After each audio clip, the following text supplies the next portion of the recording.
All right, let's get started. Hey everyone, thanks so much for tuning into season 5, episode 2, We Want It All, a collaboration between Peach Mag and Nightboat Books. My name is Rochelle Tormino and I'm the editor-in-chief of Peach Mag, and I'm excited to welcome you all before passing the mic to our hosts for this evening. Before we do that though, I'd like to mention a few house rules. Just as a heads up, tonight's reading will be recorded and shared on YouTube and Instagram.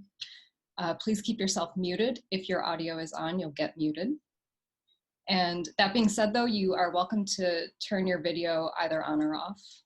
And finally, we encourage you to light up the chat where we'll be personally dropping information about each of tonight's readers, but we reserve the right to bounce you if we find any of your comments hateful or mean-spirited.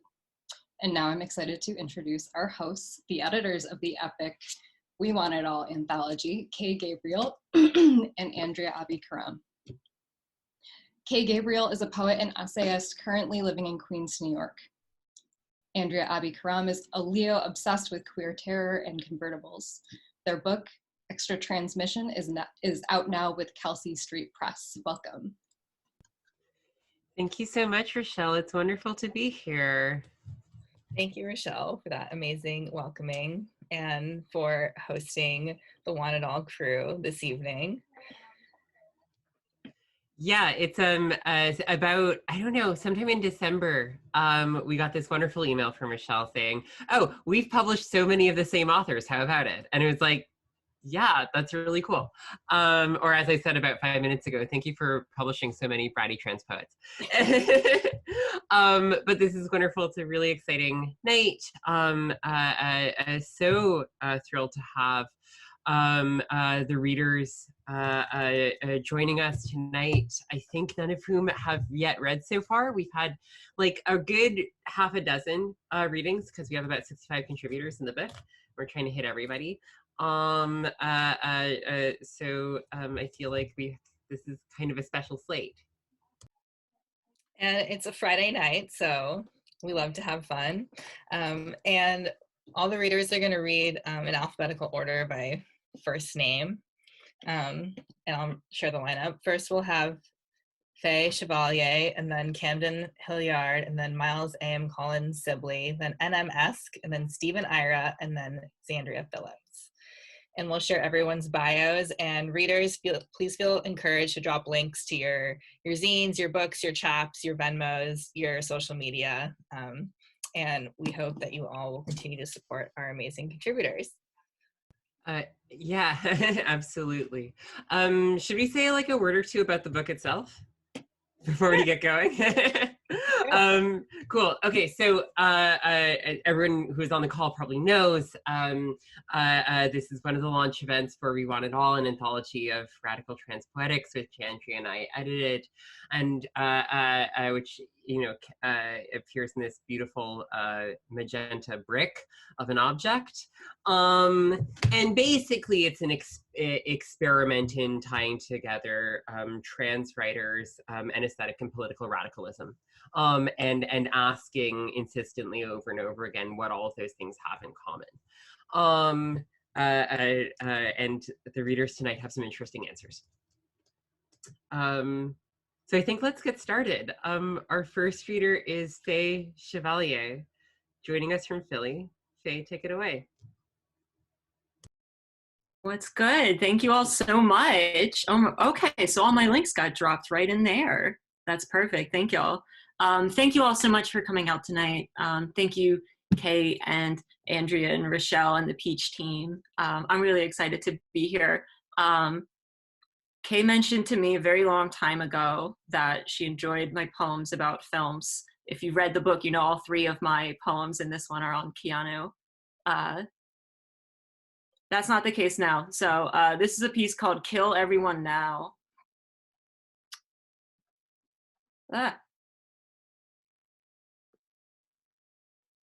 Does the James Woods' new hip-bound vulva re-videodrome truly lives as wound? Sufficing, follow this here case and rally about. Spend a weekend skinless, lose the hands you're given, for I too can live for the new flesh when I am abled. Call me the ache between my royals, filth on my politics, filth is my life, says Divine in another film entirely.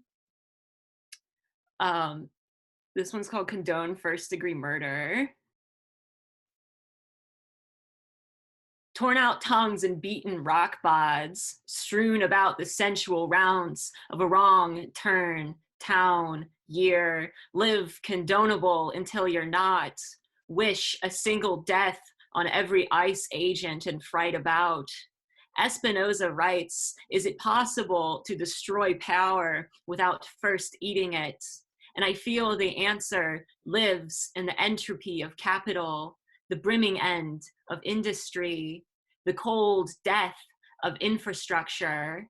And with clean prison eyes, Kamala Harris gives her pronouns on CNN, and someone on Twitter says wealth burns politics to aesthetics. Ha ha ha, this is a true discipline, baby. A rat for every pore, a flesh for every hole. Kill, kill, kill, kill, kill. Mass threads of peeps who live to be soldiers after the rev. Left my answers in my cult year. Whiteness straight kills if left to fester. Advocate cannibalism.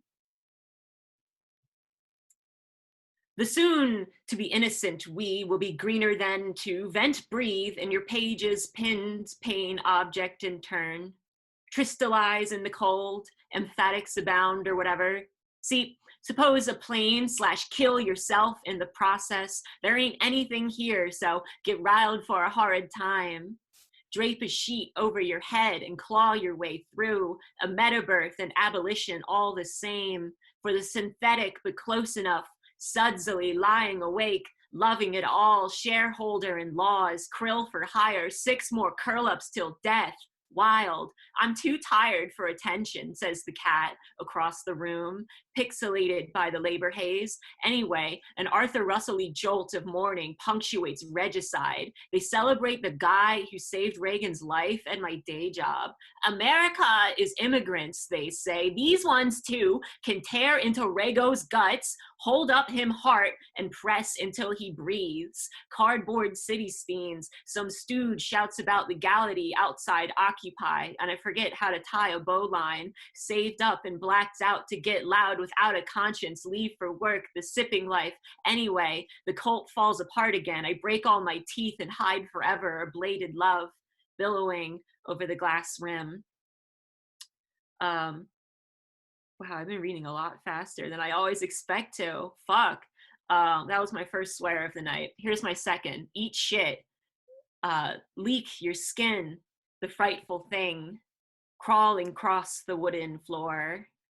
Like, I just don't find depictions of peeling and inherently feminine or something to that right, rigged to bend under the brittling heat of the sodomistic drone / the low, boiling, raw, emote lays, fraying under the sun. So this is where the fun all sins, being pulled out your mouth, end over end, like a tongue at rest in the cold, hurting and angles and bad beneath the bone, to labor tense about, wrenched in twain, the heat death of the human hand, being paid to wander down the drain like a dead germ. And who ain't all gouging their own heads in horror, read bodily unstringing, but in real life, the big moon lets you down. An Arthur Russell-y fanfare to cease the heart to, a woman about to end, another wrathful death if I had to venture a guess, between the spit ready for complacence and a wrenching sideways lobotomy. Tense them up and trust, hashtag experience transmania, too much, too shallow, too loose, the flesh stretching as you pry the staples out to sit still, to ring quietly now, staving off, dying slower, clipped and clean. And for my last piece of the night, I'll read one that's in the book. And it's, thank you all so much. This is an actual dream. Being published in this thing is an actual dream. Kay, I still have your pill caddy. I'll get that back to you someday. Oh my God.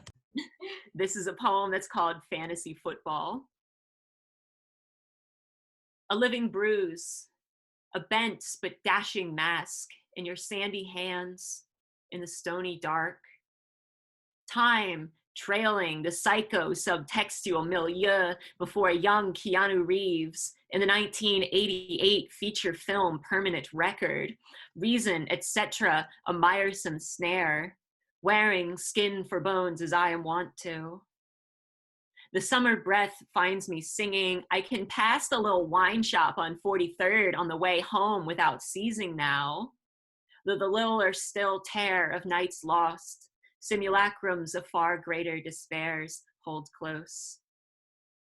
And as young Keanu Reeves in the 1988 feature film Permanent Record, mourning breathes as breakage in performance, a living in the ruin of once settled axioms, though now their ragged legs flay about and curl over their underbellies, whilst young Keanu Reeves, splayed about the sand, cries out for lost love unanswered. Thank you. Oh my goodness, Faye. That was so metal. Oh my God, thank you so much. Much love. I really like the kind of Arthur Russell to Keanu transit. Our next reader is Kamden Hilliard. Cam, we're so excited to have you. Thank you so much for joining us. Take it away. Ooh, that was so good. OMG. I have some poems. This first poem is called I Don't Even Want Reparations. Yet, first, I will take a number 3 combo because I'm hungry, and a number 2 pencil, not because Negroes remain unprepared for ontological warfare, but because I need to jot all this down. Every vector of extra-legal, state-sanctioned, conspiratorial, and anti-accidental violence. See? Look, I already need another pencil. In fact, give me a pen to restrict all war criminals of white nationalism, their Dicks, their Cheneys, their Fords and black gold, their hawks, their geese down. This is definitely carceral feminism, insofar that when I conduct God's forgiving audit of white time, its punctuations, I am left with the whole ass reality of global terrorism and crimes against that there humanity of y'all's. And that's a whole nother poem. This poem is called Not Awesome to Enjoy Money. I love you over my head, over heel, over no approximation of you on the rocks with lime spite, not flat or grown in or flown in. I love you in so much I'd eat you if eating you didn't make you any less you than not eating you would make of your reflection of my worldviews. Your syntax, my syntax, if not adjacent or illegible insofar that I am not a member of the species of the genius citizen, of the taxes, of the missionary, of the insofar that grammar is a system of meansing that wants nothing but words from itself to make. Listen, one need not gaze at any abyss, only what we got uglied on, glorious, sick. Okay, this next poem is about Bubba Wallace, who's a black NASCAR driver, which is like a choice one, because like, is that a sport? You're like operating a machine. So a noose was found in his garage, right? Which is like, fuck! And then they're like, we did an investigation and there's several nooses in several garages and they're all different ages old, so it's not racism. Thus, this poem is called Incredibly Suspicious of the NASCAR Organization. I want to ask, but fear those answers' origin. What may they say of my pink leak, and what my pink leak might have to rescale? I thought I might have lost the height of the tail. Police mountain of bodies, police mountain of molehills, police buried bodies, know where they do lie about the Scooby-Dooism of objective white supremacy. And in America, a raven is a writing desk insofar that all form is stretched money. Like, girl, stop crying. Bubba Wallace is going to be fine. Beautiful, even.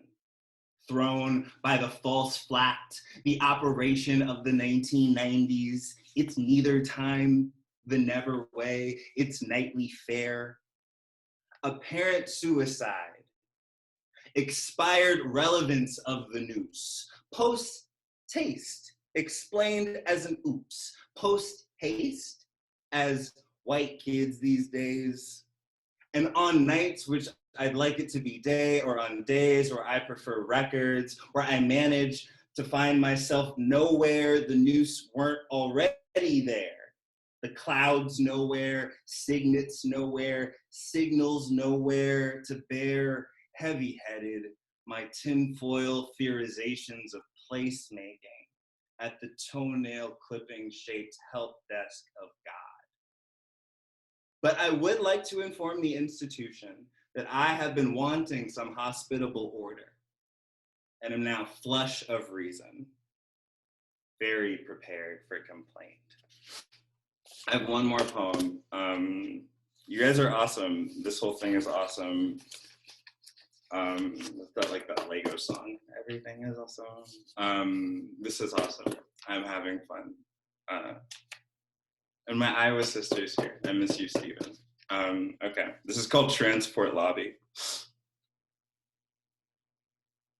'Twas incorrect about transit's take and what it does, I guess, because I remembered flame, terror, slumpedly reporting that I think the person I'm having is a different name for the experience of a self for the self. And I said it once and twice and I winced it out. I carried it like water no one wanted me to drink in front of them, as if my wellness was like an anti-mend, as if it could bend the light around me, my water, the lawn, my existence generally going on, and discussed all of them.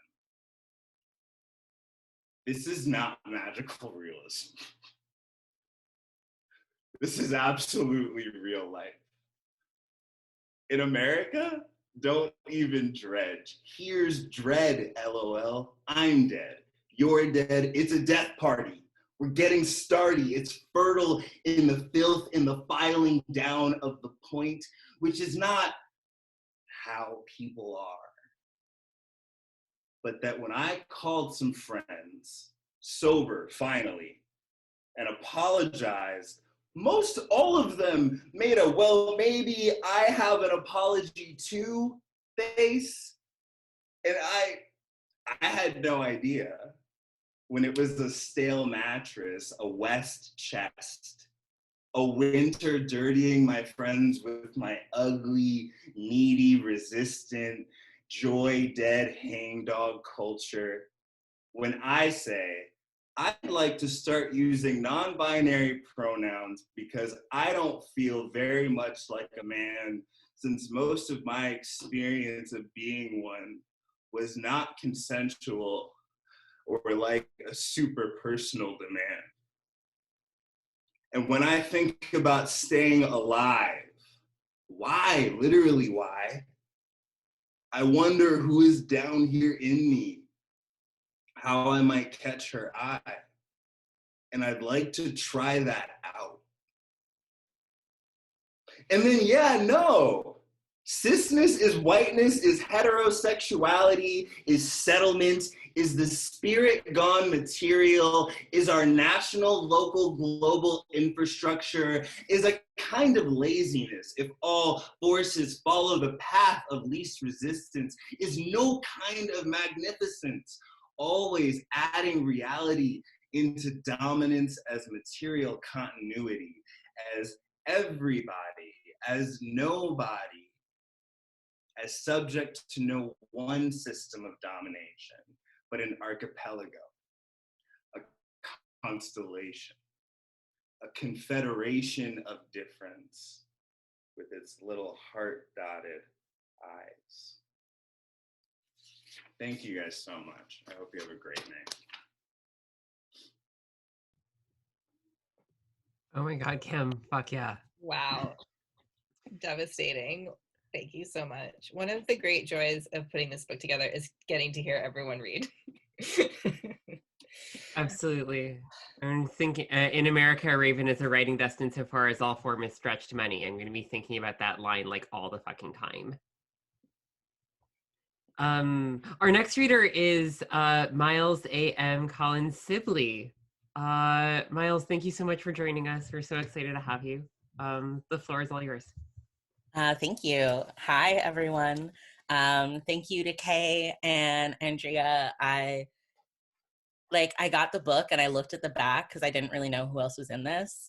And I just cried in my car a little bit to be in the company of such astonishing trans poets and folks that I know and folks that I get to now discover. It's amazing. And thank you, Rochelle, for always having the cutest, amazing Peach Mag events for all of us. Okay, so I'm going to start with the poem that's in the book, Mid-Morning Triptych. Soft baby, soft sheets, the warmth left behind in the shape of a love left for another bathroom trip, to come back only with cold feet. You didn't call, you didn't write. No, but I missed you, and I brought you something. Put cold feet against soft baby's warm stomach, and the yelp. I brought you that sound. I brought you coming back to bed. We have to get used to a new coffee color. We're switching to oat milk. We're trying to admit a lactose intolerance born to brown skin. And by we, I mean I. And I mean I have to get used to a coffee darker than the color of my own skin, sweetened with something not yet made on a plantation. Is this a decolonization of my body? Taking out milk because by God I'm keeping cheese and sweetening with honey now, and the bees are disappearing. I'm drinking my coffee out of a mug I bought when my birth name was my first name and started with M, and before the name I uncovered for myself started with A. And now both names are my middle names, and my new name starts with M again. Being trans is hilarious. Cis people make all the wrong jokes. Our wheat bread says, no added nonsense. And the second loaf in the freezer says, coldly, no added nonsense. And then the next one. This is a gay poem too. Your brother and you and I went to the Toledo Zoo the morning after we had sex with the air conditioner on high to drown out the fireworks because the cracks and the shots were too loud for me to be still and your mom hadn't fallen asleep yet. We went to the zoo and several hours earlier you came back from brushing your teeth and I was laying in bed and writing a poem about you and you watched me and you noticed I had a hickey in the hollow of my throat and you asked me if I wanted to go to the zoo and see the penguins.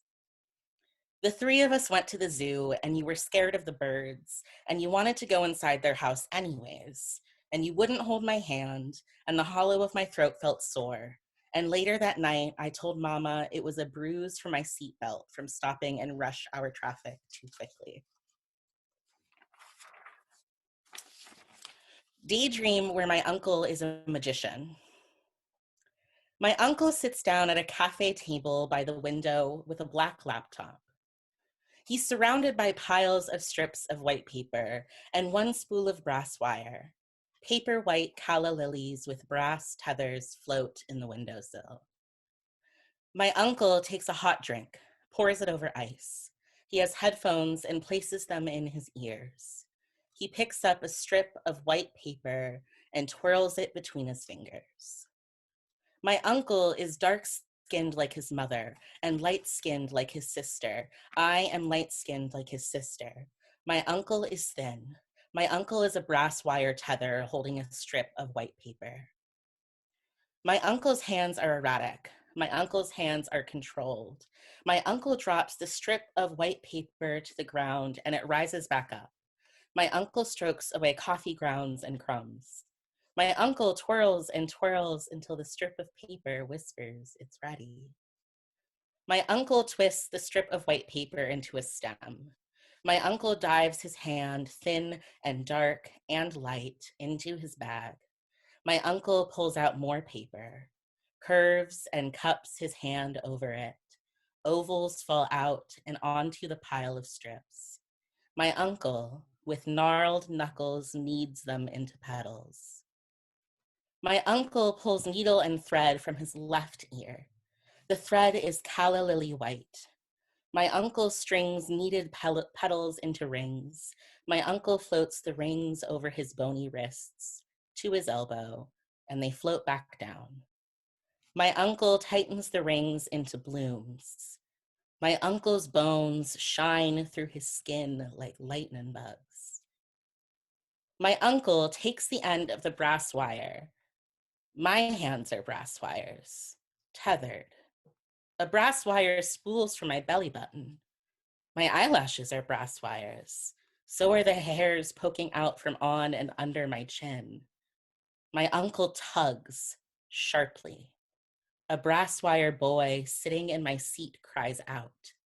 My uncle looks up to see.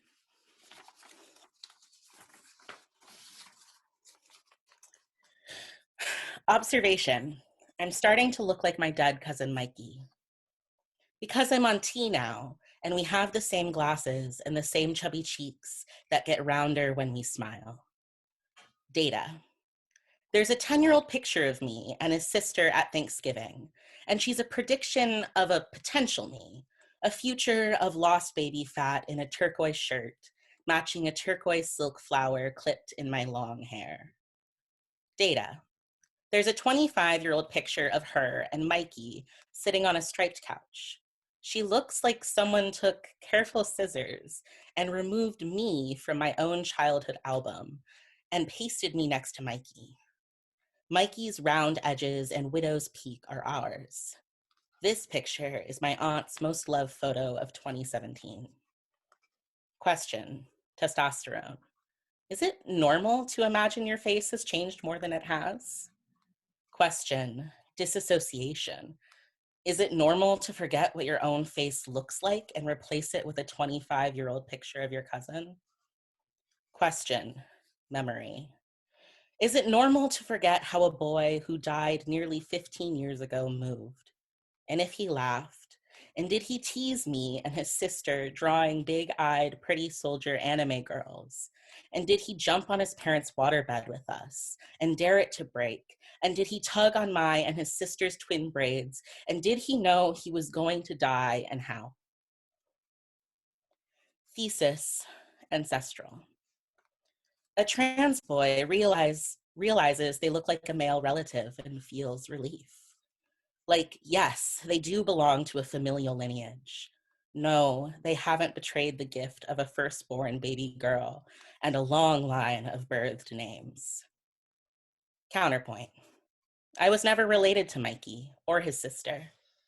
Their Black father is my white father's adopted brother. Their Black father looks like my Black mother's uncle. Their white mother looks like my white father. Their white mother believes in God, and maybe so do I. And I do believe in ghosts. Thesis, self-centered. A trans boy is also a dead boy they don't remember knowing. And this will be my last poem of tonight. Thank you to everyone. This is the poem I'm also the most nervous about reading because I'm from the Midwest. And so talking about like bodies isn't allowed. Um, you're not supposed to have a body when you grow up in rural Ohio. Yeah, this poem also just came out on Tuesday in Catapult. So it's truly in the world now, so I kind of have to get over it. Mirror stage. I look at baby girl in the full frame mirror on the back of our closet door, and we look back at me, and baby girl says, you know, it's hard to see your clit when you're fat. She isn't mean. Fat isn't a mean word. She's right. About the fat and about the practical difficulties of bending down to see our clitoris. We remember how hard it has always been to see our body. In a different poem, Jay knows he can't be the only one who stood up on a toilet seat so the mirror could see where belly fat touches upper thighs. He's right. Me and baby girl's bathroom growing up didn't have a mirror big enough or in front of the toilet enough. So we stood on the edge of the iron claw foot tub to see what the small cabinet mirror could show us. In one version of this memory, we hold onto the shower curtain for balance and our little girl feet slip. We tear the shower curtain down and bash our head against the cold tub and sob. In another version, we step up, arch our foot around the curved tub rim, and shy away from the cold. In that version, we abandon the bathroom and sneak into Mama's room. We carefully move folded sweaters and camisoles from the old trunk at the end of Mama's catty corner bed frame and stand our feet on steel rivets or whatever it is that pressed shapes into the souls of us. Mama's dresser-topped mirror is wide and short. We can see how our belly folds over onto our thighs and how pulling skirts up past our belly button hides this. Hiding is the key. Layering camisoles and shirts under shirts hides us from ourselves, too. Mama's mirror is too short for us to see our face. We are cut off. The mirror shows breasts, belly, thighs. Before I could see baby girl in the mirror looking back at me, we were in the business of covering ourselves up. Baby girl brings up her clit and calls it ours because we can feel it changing. It's easier to think about it as baby girl's clit. It's easier, but it doesn't hold up. I rub testosterone gel into my upper arms every day, and baby girl's clit starts to feel different. See, the logic doesn't work if we're disconnected. Baby girl brings up her clit and looking at it because it's always been sensitive, but now it's extra sensitive. Like we've had to rethink how I have sex sensitive. If I made a list for the steps of me thinking about me, myself, and I having sex, it would read 1. Remember the image of breasts, belly, thighs framed in Mama's mirror. 2. Forget about that and imagine yourself skinny from your neck down to your knees. 3. Reframe that thought because remember, fat isn't a bad word. 4. Imagine your body becomes a flesh-toned blur, starting at your collarbone down to your knees. Add in nipples floating somewhere in there, and silky wetness somewhere under nipples, but above your knees. 5. Now, think about your clit and how it feels when you touch it, and how it used to feel before you started tea. Check all the boxes quickly, so by the time my beloved takes off my shirt, I'm ready, with my body tucked into little boxes so I can feel myself. Baby girl reminds me that we haven't looked at our clit since I started testosterone, or for several years for that matter. You have a tiny mirror on your bookshelf. So I take the mirror and go into the bathroom and sit on the gray bath mat and spread my legs wide. Balance the mirror and my phone with flashlight on to look between the fat folds of my labia I spread my labia apart and look at my clit, which looks like a clit. Thank you.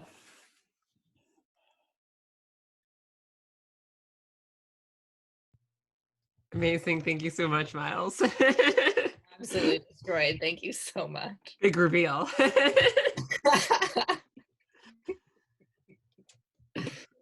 Excuse me. Can't wait to read that poem over and over in Catapult. Okay. Our next reader is NM-esque and from North Brooklyn. We miss you very much. Y'all very much love to be at the gig. Yeah, so hyped to be here. Thanks, Andrea and Kay, for making this beautiful magenta brick that I just want to put through the window of like every fascist, but not my copy because I love it. And thanks to everyone for reading. I'm so hyped, and to Rochelle for hosting. Yeah. I'm gonna read the poems that are in the book, except one will be like a remix. Because, you know, thanks for publishing these sad boy vengeance dispatches or whatever, and might as well celebrate, right? Love a celebration. Cool. Okay. First one's called Sunset Bands, or from Sunset Bands. Sunset songs cue on the aux. We drive through magic hour and it makes our faces round and golden. Our voices take the shape of different roads. In the morning, we hear that the government is shutting down, and we hope they mean for good, and we rejoice, because we used to think there could be art warm enough to melt the knots of hate out of the body politic. But now we know this country was built rotten, stayed rotten the whole way through. What I'm saying is I feel helpless every day, and now we have this van, and if there wasn't so much work to do, we could just drive it straight into a canyon and live slow. What I'm saying is I still feel most at home up and down an open interstate, and I could use that calm to spread because there is so much to hold, and I have such strange dreams here.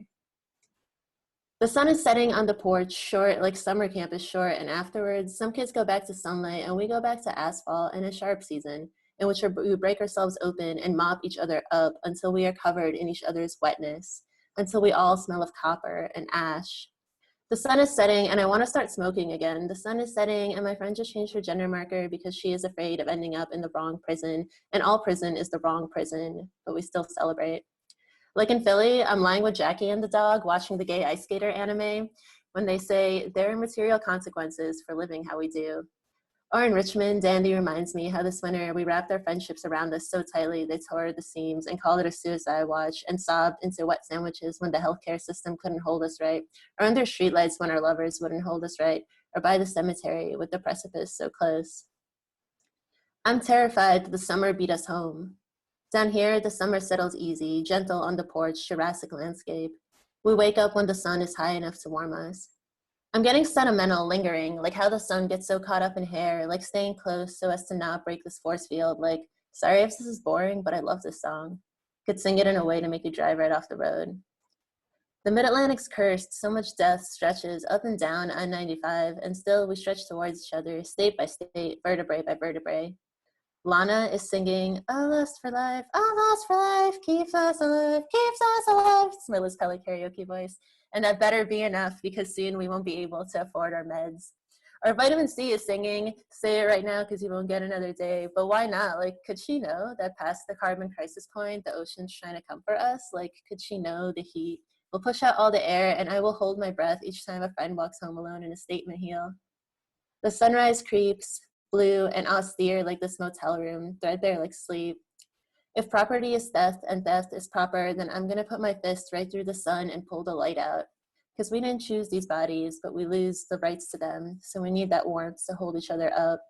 If property is theft and theft is holy, then I am proud of every single year we've stolen back, of how much joy is possible to haul away from here before the fuckers catch us.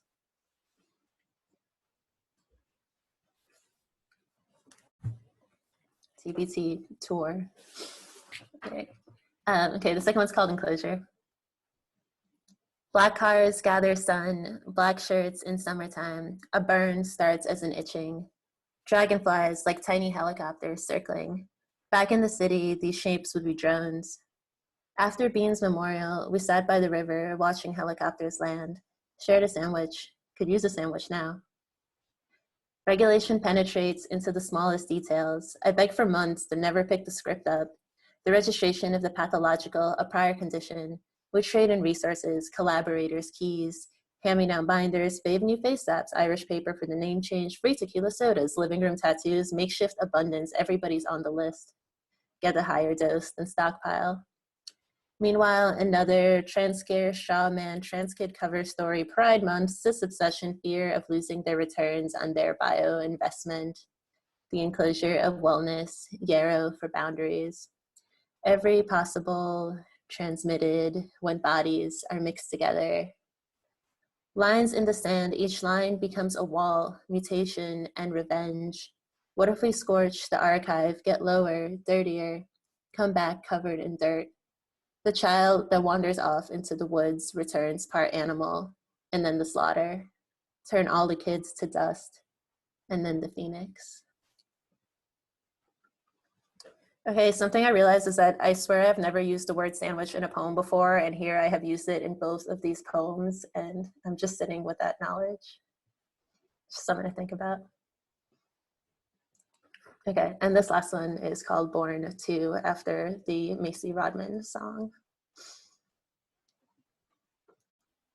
Fireflies flood the valley, flash flood warning couldn't deter from seeking shelter in communal ambiance, embrace and hold.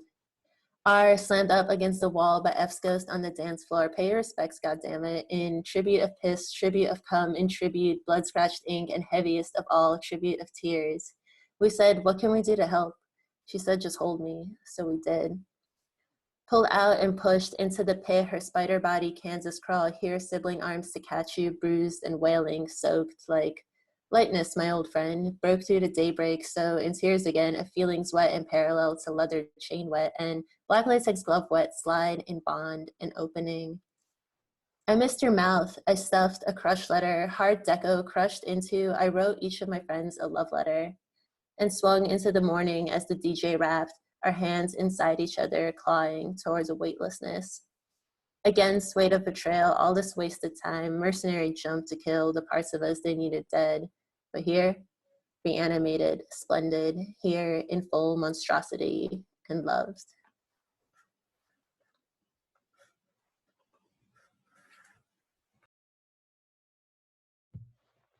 Fuck yeah, thank you so much, Neon. Oh my God, NMS. I'm just aching for Tor right about now. Property is theft, and theft is proper, and sandwich is a great word for poetry. Neon, what's your favorite sandwich? I don't know, I'm like, I broke veg, big reveal, so I'm into tuna melts right now. Whoa. Scandalous. Or wow. like Cuban sandwiches, I'm sorry. We promise not to rat on you to the vegan cops. We will not do that. Our next reader is Stephen Ira. Hi, Stephen. Hi. This is so wonderful. Thank you so much for asking me. When I looked at the list of people who I was reading with, I legit had this, like I had a moment of just feeling incredibly starstruck. So I'm gonna read some poems that are from much later in the same project that the work in the book is from. It's a project called Anne Elizabeth, and it's about Elizabeth Bishop, transmasculine memoir, authorship, and the idea of accuracy. It also cribs from a bunch of memoirs by trans men. Also the letters of Robert Lowell and Elizabeth Hardwick. Also a book called Dancing the Dialectic, which is an autobiography by Rupert Raj, who is this kind of like obscure Canadian, somewhat obscure Canadian, but not inconsequential Canadian trans activist. So I like to give Rupert some love. You should look him up. He's a really interesting person. And then also a book about cryptozoology that's called Alien Animals. That's by Janet and Colin Ward, who are a couple who live in England and research Bigfoot. Okay, so this poem is called Elizabeth in His Fisherman's Cap. During my time in Toronto, I also met some cisgender queer folks, including Elizabeth, a young poet, artist, and actor. I decided I would make a record of Elizabeth and any events that happened regarding her. He presented as somewhat androgynous and also drew pictures of intersex flowers, sprouting both pistils and stamens, which he exhibited in art shows. You won't mind my saying something personal, Mr. Elizabeth. You're a mystic, I can always tell. For the first time, I felt that I belonged. I was part of an intentional community of gay men, lesbians, and transsexuals. If you go to Nova Scotia this fall, you won't be able to shake me. Me in my black leather jacket and white corduroy fisherman's cap, and her in her fake leopard skin jacket and heels, strolling down Bank Street holding hands and feeling good. I heard Elizabeth read, pretty thin stuff, though not unattractive personally. He remembers your work before the war as having more address than some woman whose name he can't recall. Our romance was short-lived because the chemistry just wasn't there, but we remained friends for several years afterwards. Okay, this one's called Activist Elizabeth. Around this time, my activist gene was stirring, so I decided to educate the world about transsexuals. I am waiting for them to come in dreams. A first draft one night, uncanny revisions the next two. I called CFRA Radio to see if they wanted to feature me, and we pre-taped an interview. Usury has made us. I can hear Elizabeth muttering out a review to prove that our biases are identical. Perhaps I should have conceded, yet I wanted it to have the right build-up. Disconcertingly, neither newspaper would print my advertisement in the Seeking Friends section. Well, I didn't say anything then. And of course, the Elizabeth in-laws weren't the right stage setting. And then there was that poetry conference. And I remember one evening presided over by Elizabeth, and my Elizabeth was there. And going home to the poet's dormitory, I was so drunk that my hands turned cold, and I felt half dying and held your hand. I drafted a proposal to support pre-transitional trans men still in female physical form, whether in prison or a halfway house. I want you to know that you need never again fear my overstepping myself and stirring up confusion with you. I remember this place before you came. This poem's called Happier Elizabeth. People seem to think that doing something like writing a poem makes one happier in life. To make such a claim about Elizabeth's work, however, is to displace truth from its relation to literality. Who can doubt that Elizabeth really lives in her books? If she ever loses her mind, she'll never know which parts of her life she lived and which she wrote. I can't judge really, because I find it so touching that he should now, after 25 years, be painfully living through his old work again, questioning not only the style, but the experience. We all have regrets. In late 2016, I opted to donate the unpublished manuscript to the Transgender Archives. The critics, for the most part, have refrained from seriously reading Elizabeth's readings of reading. They have cited her work, indeed, as exemplary of precise observation and accurate detail, presenting us with an Elizabeth who seems startlingly like some latter-day newspaper item. A woman in a remote state went to the hospital and turned into a man. I'm ready for my revenge. This one is called Almost Unintelligibly Sensitive Elizabeth. That's something Robert Lowell said about Elizabeth Bishop once. He said that she was almost unintelligibly sensitive to public exposure, which just means he didn't understand what was going on. Okay. Almost unintelligibly sensitive Elizabeth. We are poor passing facts, and warned by that, as I have said, to make our living wills. The trouble is, the letters make the book, I think, I said in a fit of vertigo, as a rake hit me in the face. At least they make Elizabeth real beyond my invention, I said, stepping on another rake, in another world. I attribute things to Elizabeth I made up, or that were said by someone else. I am peculiarly, almost unintelligibly sensitive to public exposure. There are no grounds to support a disciplinary complaint against the physicians concerned. Try and take a photograph, and also try speaking to it. No one has tried this yet. Ask it where it came from and what it wants. Okay, I'm gonna do two more. That last one was a really savage, Robert Lowell just took Robert Lowell to the ground. Thanks, guys. Okay, this is called Preoccupied Elizabeth. A man driving near Olmedo, Texas on the 18th of January saw a cat or monkey-faced bird 4 to 5 feet tall with wings extended 6 feet on either side. And on the same day, Elizabeth saw a 4-foot bird with a 4 to 6 inch beak standing beside an irrigation canal in San Benito, Texas. These were both you in some transformation or dream. Undaunted, that July, I complained to CAMH's Adult Gender Identity Clinic. Elizabeth claimed to have been attacked by a dark, bat-winged, red-eyed bird, but since there are doubtful features to his story, we will spend no more time on it. We will move quickly to San Antonio, Texas, where a possible pteranodon was sighted on the 24th of February. Dr. Elizabeth sympathized, urging me to file a formal complaint with the Ministry of Health and Long-Term Care. I could see the skeleton of this bird through the skin or feathers. It stood out black against the background of the gray. The process was psychologically triggering, as I had to record all events and my negative reactions. The birds could have escaped from private aviaries, but no one's here. There is an undue preoccupation with greatness, almost a sense of mission in making a new contribution. He wanted to be a second Elizabeth and actually thought he could be. But then this constant psychic sabotage explains why so few photographs of Elizabeth exist. Researchers must consider themselves fortunate that they have any at all. Okay, one last one. This is a climactic poem because in this poem, I say a name that's not Elizabeth. Get ready. Okay, this poem's called Stephen and Elizabeth. Just before waking up, I dreamed I was Stephen, and I was reciting, "In the beautiful morning, a beautiful poem fell to the ground from the beautiful lips of the poet." Or I was pretending to be Stephen. It seemed to be very funny at the time. My revenge, like all revenge, is arbitrary because my conditions are arbitrary. Revenge is not structural, though produced and determined by structure, and I would never wish anyone to mistake my little book for anything but an act of revenge.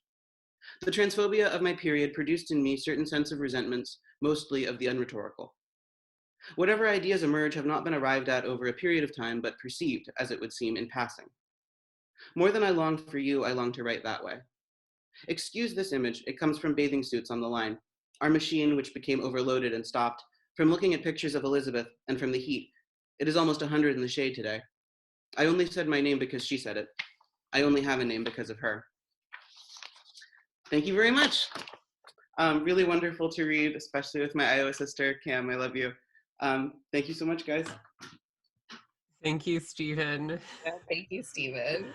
I love this movie so much. They're so much fun and they're so sharp and I love it.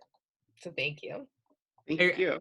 I wrote down a bunch of roasting comments, including like, thank you for bodying Robert Lowell, but then explaining it to us. It's all about like the end of his second marriage. I'll explain, just call me. Yeah. Really what I want to say is fuck off. That poem is, that book is incredible. Oh, and thank you for giving us some gossip in this time where gossip is like, you know, hard sought. You gotta have the dead poet gossip. Truly a drain on the gossip, the poet gossip supply chain. Our final reader of the evening is Xandria Phillips. Thank you so much for joining us, Andrea. The floor is all yours. Hi. It's like really daunting to read after everyone because that was just so phenomenal. I'm so grateful for all the folks who read and for being in this anthology. It's probably like the coolest thing I've done ever. Like cool points, I need some of those. So I appreciate being included in this. I wanted to start by reading a poem from this. And also real quick, Miles, where in rural Ohio are you from? I have to know if that's okay. Yeah, that's fine. I'm from Alliance. It's like in the northeast corner. Yo, I'm from northeastern Where Ohio are you from? too. It's a very small township, but it's like 20 minutes from Kent State and like 10 minutes from Hiram College. Okay. Yeah. I don't know. Yeah. Yeah. Word. Nice to meet you. Yeah. This poem is actually written about like being on the playground in my rural Ohio upbringing. So shout out to Miles, shout out to rural Ohio. It's called Sometimes Boyhood. Sometimes boyhood, hovering their mouths, like two men moments before they turn on each other. That is how the grass smells. Need between boys. I wanted a love like a shared look. So relieved to be touching. So angry it took so long. Too easy to rehearse into fragility. As a boy, I couldn't hide a single soft thing. Round with lemon skin under her shirt. Silken folds of fat. The boy thinks she is a canal for shame, where goodness ends, the scent of new blood, a red scout of longing. Through her private dimension, the boy tables girlhood, and the sweat is good sweat, a flock of braying gestures, shaving September grains, a cunning hunt for each other's touch. Two men sparring over who could end the other's suffering first. Bliss shame from the body. Was I not one of them, disarming a denim ilk, praying his sword would land amidst my vast acreage?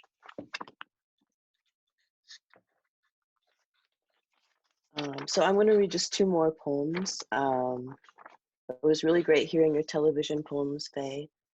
And I'm gonna read some television poems too. I hope that's cool. This first one is called Ars Cinema.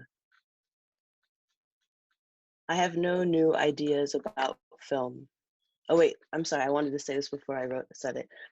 It's actually I was commissioned by MITS, this press that records your whole poem. So if you like this poem and you want to see how it was made, check out MITS in March.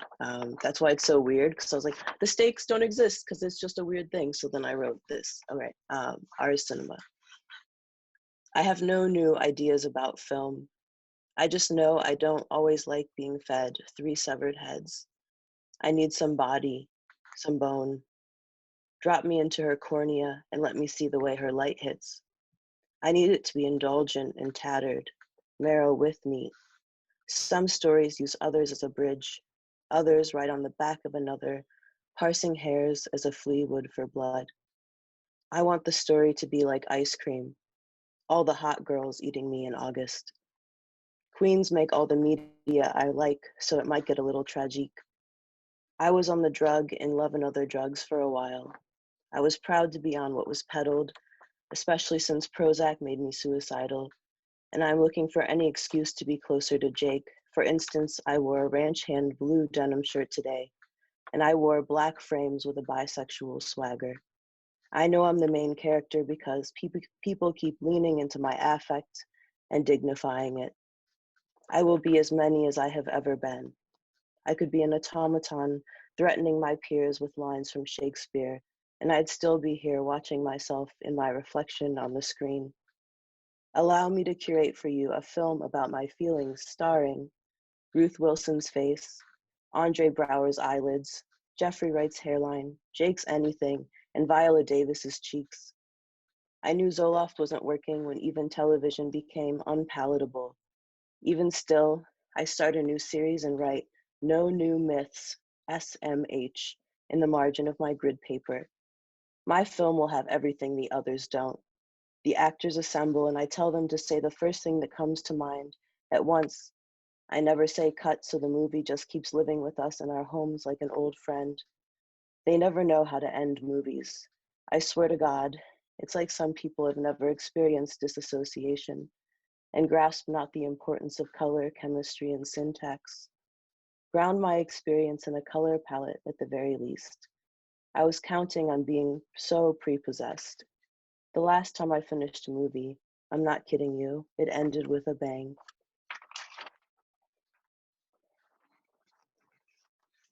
Thanks, y'all. It's really fun to be here with y'all, and thanks for listening. This is my last poem, and in that vein, this is I've been writing like towards TV shows in particular more so. So this one's about Westworld. The muse in question is Maeve. If you like that context, if you don't, pretend I didn't say it. Here we go.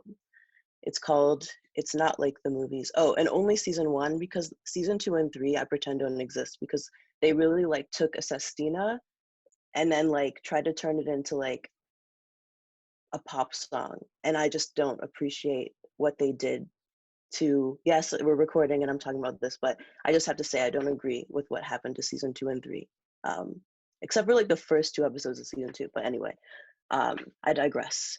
This is called It's Not Like the Movies. To breach the underworld is more a lateral drift, approximating barriers, however diaphanous. You begin to see exact forms matriculate, hosed down like cars in a lot. This is where your people exist without function or care. I don't need to hear Tom York's voice to call this dirge existential, though your crisis is more compelling. Bodies like yours can neither stop dying nor succumb to death entirely. What is refusal to programmed consent? I wonder as your eyes move to the figure of a man, suspended taut and white as a sheet. Blood loops through a tube and into him, thawing the man with life as a technician initiates heartbeat. The stringed instruments in the foreground swell as though their fervor is what pulls the blood to his atriums. In this lab of artificial life, a buffalo learns to walk, a horse with a halo overhead is steadied for labor. 2 women embrace to fuck, while their voyeurs inspire a clutch of revulsion in your lip. You finally awoken, only to find you live on a billboard. Your torment merely an agitator's vacation. I touch the screen that holds you and fractures you and I. The difference between us, I was born, you were made. Still somehow I know the feeling. Someone killed you 1,000 times because they were scared of dying once. Thank you. Oh my God, thank you so much, Xandria. And for those of you in the Zoom room, if you don't already have it, you need to get Xandria's book, Haul, which is also out on Nightboat. Absolutely, Xandria, that was badass. So you said that that second poem was recorded, I heard some people saying, where can I find that in the chat? Can you say more about that? Oh, yes. So there's this press called MIDST, M-I-D-S-T, where they basically ask you to write a poem in their own app, so they see it from its conception all the way through cool. as a video. Wow. Yeah, so you can see how bad or interesting it was when it began. Word, thank you so much. It's fascinating. Yeah, it's also fascinating that it's like a poem about cinema that's also like we're sort of seeing it like develop in real time. That was fantastic, Xandria. Thank you. Thank you to all of our readers. The chat is popping off. I feel like if people want to unmute and say congratulations, I don't know, like clap or scream or take your top off. Just kidding. That would be totally fine. Thank you to everyone for reading. Thank you to Rochelle for having us. Thank you for everyone who came and watched and listened. And thank you, of course, to Nightboat. I saw that Elliot Skycrace is in the room, who helped us a lot with the organization of getting the book done. So thank you. Yeah, we love you, Elliot. Fun fact, I have known Elliot. I went to summer camp as a kid with Elliot's sister. Oh my God, you just Small trans world? Small trans world. Can we also talk about how many Ohio trans folks are here? Just taken over. Whereas it's just Elizabeth Bishop and me representing Canada. Oh, and Rupert Raj, apparently.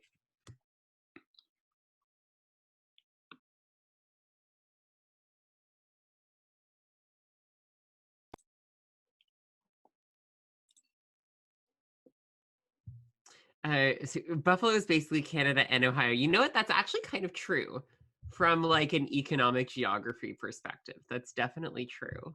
I've been to Buffalo and it feels exactly the same as Ohio. Word. When I was a kid in Toronto, we knew that Buffalo, which is across the lake, got a lot more snow, and that was always a sore point. Anyways, thank you all so much. I feel like this is probably a good time to say goodnight. I hope that everyone stays very safe and well. If you want to get the book, it is back in print, and you can find it online at nightboatbooks.org. .org. Indeed. I got it right.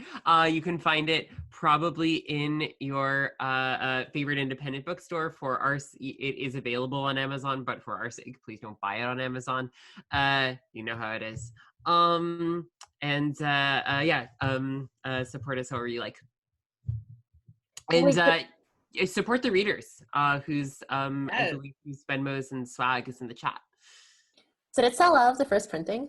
It sold out like within the first week of publication. Fuck yeah.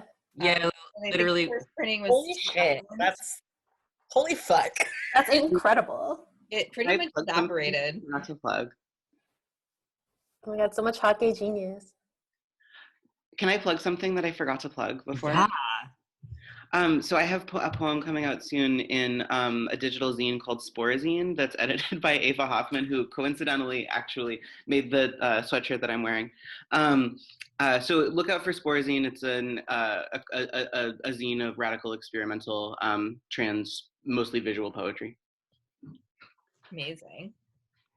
Thank you, Stephen. When is our next event? We're having an event that Ching and Chen, one of our contributors, is hosting at Open Book Seattle in March sometime. March sometime. I'm sorry, I can't remember right now. Sometime in March. Sometime in March. It's going to happen. It's going to be great. Which I guess means that we have maybe we have a little bit of time before that. So that's okay. Oh, Andrea and I are going to be on the radio in Montana. The Montana Public Radio. We got interviewed for the Montana Public Radio. It was cool. That's going to air the next two upcoming Thursdays in 2 parts. I believe at 7 p.m. Yeah, so for those of you in Montana, our many Montana listeners.